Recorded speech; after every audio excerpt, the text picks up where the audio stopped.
Hey guys, welcome back to Heavy Metal Horizons. So today we are going on a little adventure. Okay, so let me explain what's going on here because this is a little bit complicated. So here at the Flight Academy at Van Nuys, California, my instructor Mo and also one of the other instructors and the chief mechanic Sam, they were doing a flight recently up to the Bay Area of California. When they landed up at Byron, California, they noticed that there was a pretty gnarly rock chip in the prop on the airplane. Now this can cause balance problems and everything, so they decided to not fly with it like that. So they took the propeller off the airplane, rented a car, drove it down here. They've had the propeller reground and redone, but the problem now is that the airplane, the Cessna, is still up there in Byron, California, 300 miles north of here. So the airplane is up there, the propeller is down here. So now what we're gonna do, I'm gonna go up there with Sam. We're gonna take a rental car with the propeller,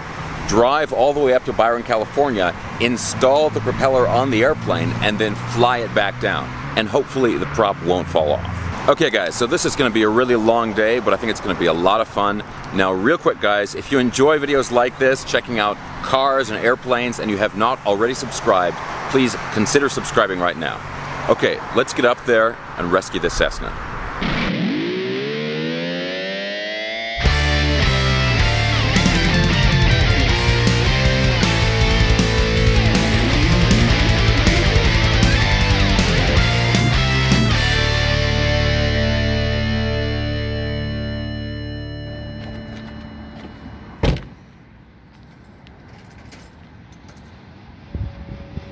Alright, so here is the redone prop. This is the prop that we have to take up to Byron, California, bolt onto the airplane, and then fly the airplane down with it. The first thing we had to do was to take the prop and carefully load it into the car. Obviously it's wrapped up in blankets, so nothing is going to get damaged on the trip up there, and it's just going to be sandwiched there between us. Once it was loaded up, then it was time to start driving.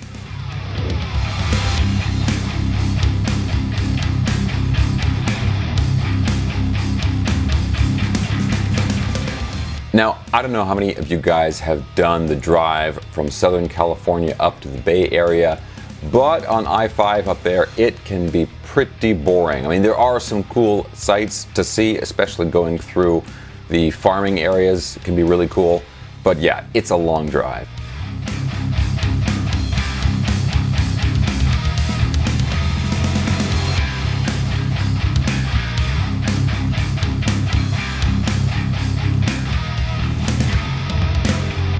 So we finally got up there to Byron, California, and up to the airport there. It's in a pretty isolated area, but it is a pretty cool, pretty scenic area. There's a lot of windmills up there, and as you can see there, they do some glider operations there, which was really cool to see, although we didn't actually see any gliders go up while we were there, but you can see just all the equipment and gliders lying around there. And then we drove down the flight line and we finally get to the airplane, the Cessna 172 that we need to rescue. It was windy and it was hot, but it was time for us to get the propeller on. And I helped as much as I could, but this is really where Sam's expertise came in, as he's the one who's really doing the work here.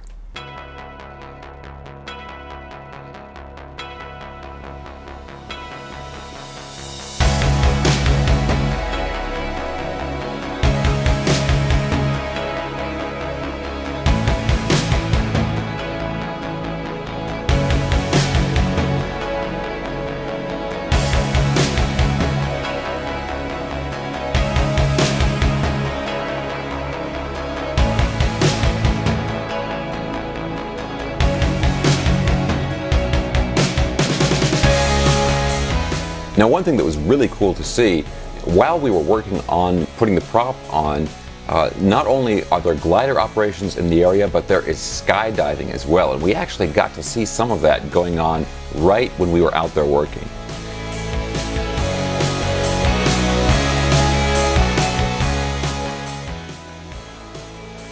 So after Sam got everything torqued down and got the safety wire installed, then it was time to actually test this thing before we try to take off with it.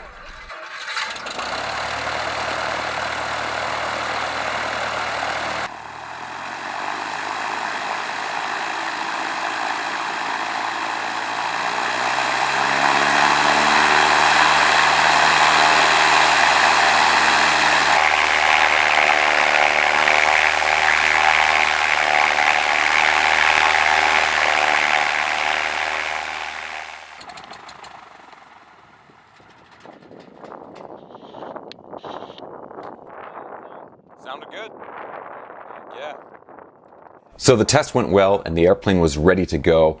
But first, we stopped and got something to eat because it had already been a long day and we were barely halfway done. We found some good pizza. So after that, we were full of pizza fuel and the airplane was full of fuel. And then it was time to take off and start the trip back down to Van Nuys. You got me? Yeah, okay. Loud and clear. Excellent. Byron traffic, green and white Cessna at the fuel pit, taxiing out to runway 23 for southbound departure. Byron traffic. Byron traffic, green and white Cessna departing runway 23 southbound departure, left crosswind. Byron traffic.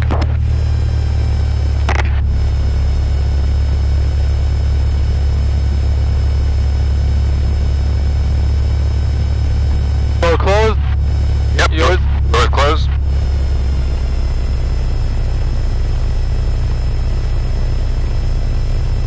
There. Short field takeoff, flaps 10. Okay.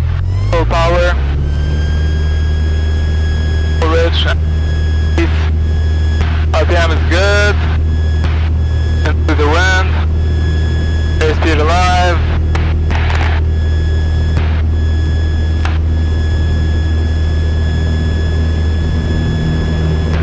Gaining ground effect. Still 60. 9 minutes 60.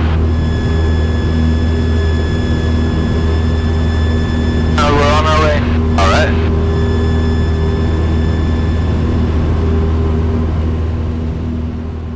So after the takeoff, once we got up and established on our course, I flew for a while, and then Sam kind of explained to me about one of the old pieces of avionics equipment that is in this airplane called the ADF, or Automatic Direction Finder.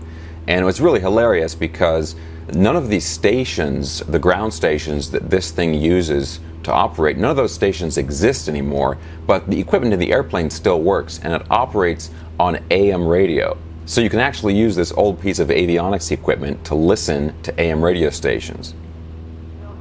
Just so I'm clear on this, so the beacon or whatever, Yeah. it's broadcasting on the exact same frequency of the AM radio stations? Yeah. So we're hearing both of them on the same frequency? No, you're hearing only the AM radio frequency. Only the radio station. But this is still functioning though at the same time? Okay. But nothing like... Okay, ADF is like VOR. Right.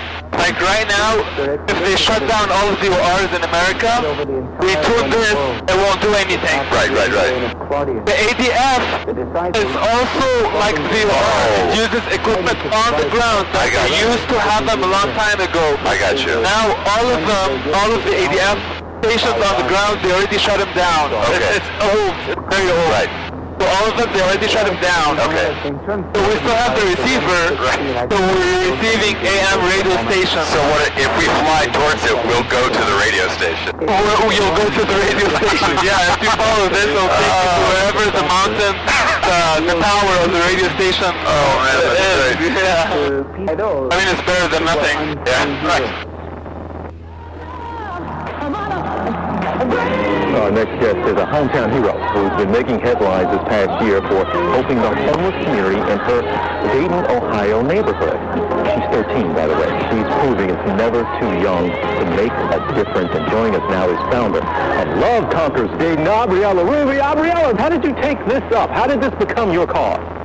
Well, when I was younger, I would yell for my car seat to my mom to give the homeless food or money because it was so sad to see that they didn't have everything that they needed. And when I was 8, I actually went to New York to perform, and we were walking down 42nd Street, and there were so many homeless people that I just started crying because it's just so sad. So when I was 12, I knew that I had to do something. Oh, what the hell are we listening to? I reacted to hear you say when I was younger, and you're 13. At this point, I'm wondering if it's still better than nothing. The nonprofit is Love Conquers Dayton. Tell me, what was that first project that led you to forming your own organization here? our first project. You know, the flying won't make me sick, but I think this will. Packs for the homeless. So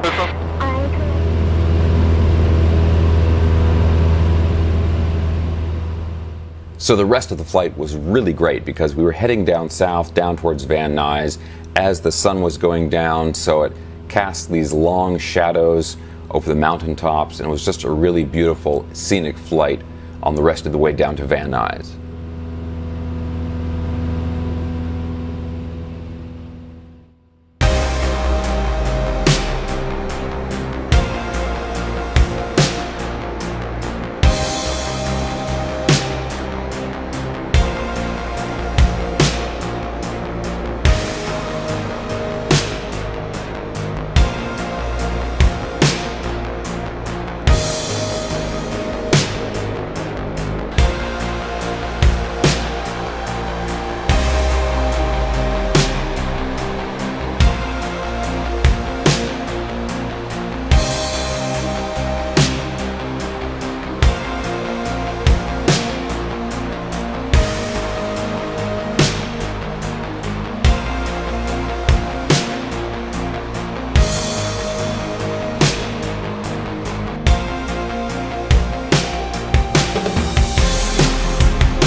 That was a really good flight. That was a lot of fun. Trip. That was a fun day. Thanks for helping me out. Oh yeah, I'm happy to do it. It was great. Hopefully I can put all this together and make a cool video. Oh yeah, that would be awesome. Yeah.